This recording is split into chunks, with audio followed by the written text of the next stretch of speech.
जनपद अयोध्या की रहने वाली पीड़िता है और राम जन्मभूमि मंदिर में राम मंदिर में ये सफाई कर्मी है। पिछले 16 अगस्त से लेकर और 21 अगस्त तक लगातार इस बच्ची के साथ दुराचार हुआ है। तो भारतीय जनता पार्टी के नेताओं के परिवार के हैं या तो भारतीय जनता पार्टी के स्वयं पदाधिकारी हैं। फैजाबाद के प्रशासन द्वारा कोई सहयोग नहीं मिल रहा है, बल्कि पीड़िता के परिवार को पीड़िता को ही धमकाया जा रहा है। मुकदमा वापस लेने की धमकी दी जा रही है। आप सोचिए कि जो योगी सरकार महिला सुरक्षा की बात करती है, महिला सम्मान की बात करती है और बताते हैं जिस पार्टी के नेता ये बोलते हो FIR जो इन्होंने लिख कर दिया था वो नहीं दर्ज हुई। पुलिस के लोगों ने अपने मर्जी से FIR किया है। जो इन्होंने तहरीर दी थी, जो उन्होंने लिखा था वो नहीं दर्ज हुई है और इनके साथ थाने में दुर्व्यवहार हुआ। लेकिन मोबाइल पीछे करो भाई। मैं यहाँ पे आई हूँ और माननीय जैसे मैं मिली उनको सब बताया और मैं उनसे न्याय की मांग कर रही हूँ। उन्होंने बोला कि मैं पूरा सहयोग करूँगा। 16 से 25 के बीच में ये घटना हुई है अगस्त में और इन दिनों में मुझे 3 दिन तक बंधक भी बनाए रहे, जिसमें अलग अलग लड़के आके मेरे साथ दुराचार किए हैं और मैं 28 को प्रशासन के पास जा रही हूँ। लेकिन मेरे ही साथ महिला थाना की SO वो उन्होंने गाली दिया और मुझे गलत साबित करके वहाँ से भगा दिया।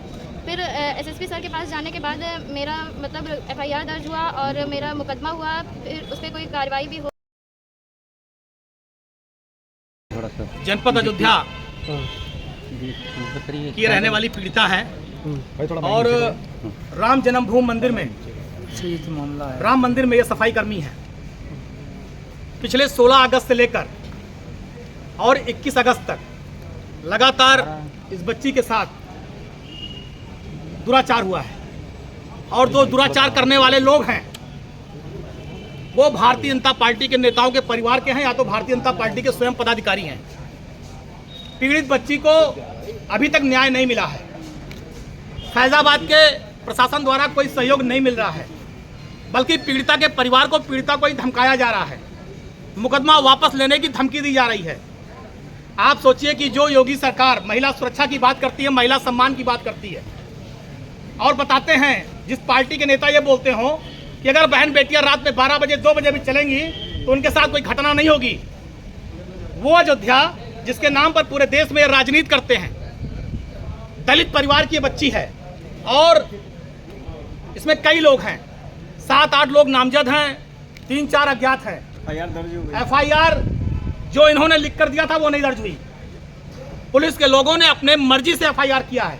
जो इन्होंने तहरीर दी थी, जो उन्होंने लिखा था वो नहीं दर्ज हुई है और इनके साथ थाने में दुर्व्यवहार हुआ। इन्हें थाने में 40-45 घंटे तक बैठाए रखा गया। आप सोचिए जो पीड़िता है, जिसके साथ दुर्व्यवहार हुआ है, आप उसकी मानसिक स्थिति उस बच्ची और बिटिया की समझ सकते हैं। यह है योगी आदित्यनाथ जी की भारतीय जनता पार्टी की सरकार और अयोध्या का प्रशासन। खुद इन्हें प्रताड़ित किया गया। थाने में SO द्वारा गालियां दी गई। आप बताइए, जब बिटिया अपने दर्द को बताने के लिए FIR कराने के लिए गई तो वहां पर SO द्वारा और अधिकारियों द्वारा इन्हें गाली दिया गया, इन्हें अपमानित किया गया और उसके बाद लड़ने के बाद बहुत संघर्ष के बाद इनका मुकदमा दर्ज किया गया और उसमें सब जितने लोग हैं आधे से ज्यादा ऐसे हैं जो भारतीय जनता पार्टी के परिवार के हैं। हमारा सवाल यह है कि क्या कार्रवाई हुई? भारतीय जनता पार्टी की सरकार जो बताते हैं त्वरित कार्रवाई करेंगे, जितने दुराचारी हैं उनके ऊपर क्या कार्रवाई हुई? कठोर से कठोर कार्रवाई क्यों नहीं की? क्या योगी सरकार की नैतिकता इस बच्ची के लिए खत्म हो गई? भारतीय जनता पार्टी देख कर कार्रवाई करती है। इस बच्ची के साथ अन्याय हुआ। कौन कौन लोग ये थे? नाम बताइए। वंश चौधरी, इनके पिता मंडल अध्यक्ष हैं भारतीय जनता पार्टी के। विनय हैं, ये महानगर अयोध्या के भाजपा के पदाधिकारी हैं। शिवा सोनकर, ये मंडल उपाध्यक्ष हैं SC/ST भाजपा के। उदित सिंह हैं, भाजपा के वरिष्ठ नेता हैं। वंश पासी हैं, भाजपा के कार्यकर्ता हैं। सत्तम मौर्य हैं, ये भाजपा के कार्यकर्ता हैं। पूरी जितने भाजपा के नेता या उनके परिवार के लोग हैं, उन लोगों ने इस बच्ची के साथ दुराचार किया, गलत काम किया। समाजवादी पार्टी न्याय की मांग करती है। अगर इस बच्ची को न्याय मिला होता, इस बच्ची को न्याय मिल गया होता तो इस बच्ची को आज यहाँ पर समाजवादी पार्टी कार्यालय आने की जरूरत न पड़ती। बच्ची के साथ एक तो बच्ची के साथ गलत हुआ, उसके बाद जो अधिकारियों का रवैया, प्रशासन का रवैया, वो उससे गलत, वो उससे ज्यादा गलत था।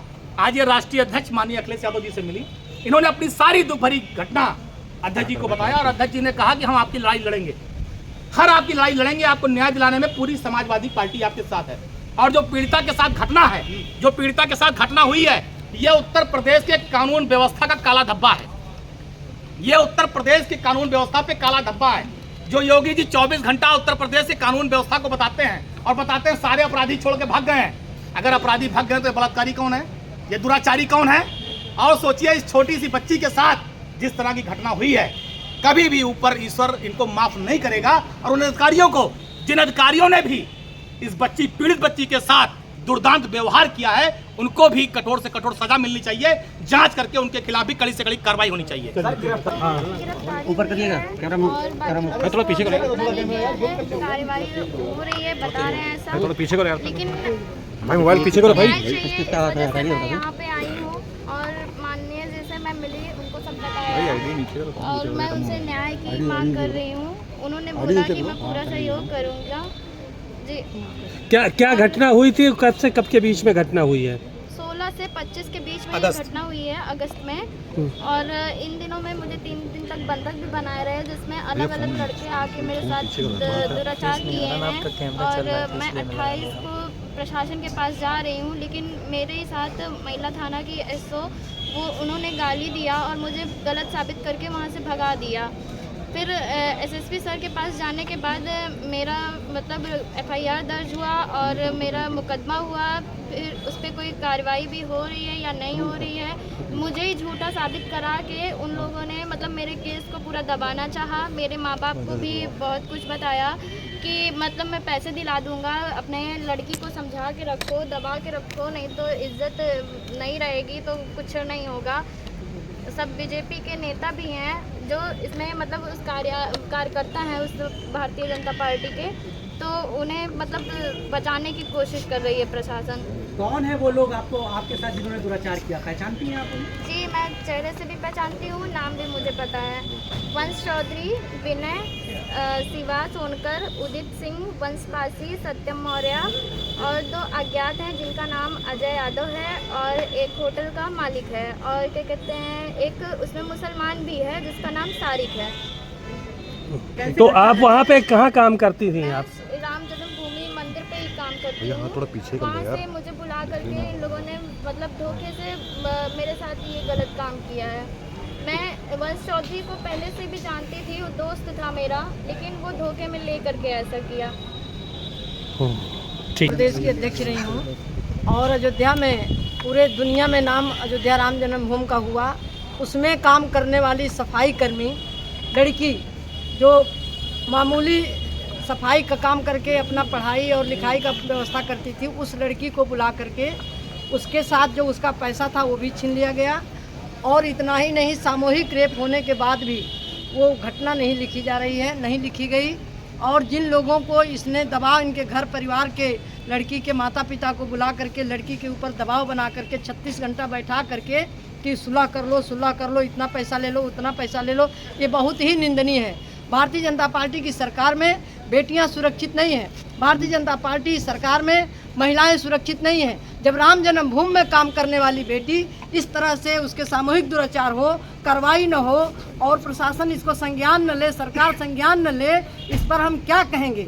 ये महिलाओं जो रक्षक है वही भक्षक बन गया। और जो भारतीय जनता पार्टी के लोग ये कहते हैं कि तुरंत कार्रवाई होती है, कतई कार्रवाई नहीं होती है। ये सामने है, एक बेटी के साथ इस तरह से सामूहिक दुराचार कई दिन लगातार करने के बाद उसका सही से मेडिकल भी नहीं कराया गया। जो उसने FIR लिख करके दिया वो FIR भी नहीं लिखा गया, उसे FIR का कॉपी बदलवा दिया गया, बोल बोल के लिखाया गया, सारा रिकॉर्ड किया गया है। ये बहुत ही दुराचार है, बहुत ही निंदनीय है। बेटी को न्याय मिलना चाहिए, बेटी को सुरक्षा मिलनी चाहिए और बेटी को नौकरी भी मिलनी चाहिए। जहाँ काम करती थी वो नौकरी भी मिलनी चाहिए। अभी इसको मना कर दिया गया है कि अभी तुम नौकरी वहाँ नहीं जाओगी, नहीं करोगी, तुम पढ़ाई भी नहीं करोगी। ऐसा क्यों? जब ये सरकार कहती है कि बेटियां खुलेआम रात में भी घूम सकती हैं, दिन में भी घूम सकती हैं, तो दिन दहाड़े इस तरह की घटना ले आकर के दिन में उसका कपड़ा फाड़ करके किया गया और गाड़ी लड़ गई। फिर गाड़ी मंगा करके होटल में इसको बंधक बना करके 3-4 दिन तक रखा गया। फिर अलग अलग स्थानों पर ले जा करके इसके साथ दुराचार किया गया और इसके बाद भी लड़की के साथ न्याय नहीं मिल पा रहा है। इसलिए मैं धन्यवाद दूंगी समाजवादी पार्टी के राष्ट्रीय अध्यक्ष माननीय अखिलेश यादव जी को, जिन्होंने बेटी को बुला करके उसकी दुख दर्द सुना, जाना बेटी मिली और मिल करके अपनी व्यथा सुनाई है। बेटी ने मांग किया है कि हमको नौकरी भी चाहिए, हम पढ़ाई भी करेंगे और हमारी सुरक्षा भी की जाए और हमें किसी चीज़ की ज़रूरत नहीं है, मेरी सुरक्षा हो जाए। और जिसमें पुलिस ने कई तरह की चीज़ें बताई गई कि जो डिटेल में बताई और चीज़ों को आगे कहीं ना कहीं सभा के राष्ट्रीय अध्यक्ष अखिलेश यादव ने सुना और आने वाले समय में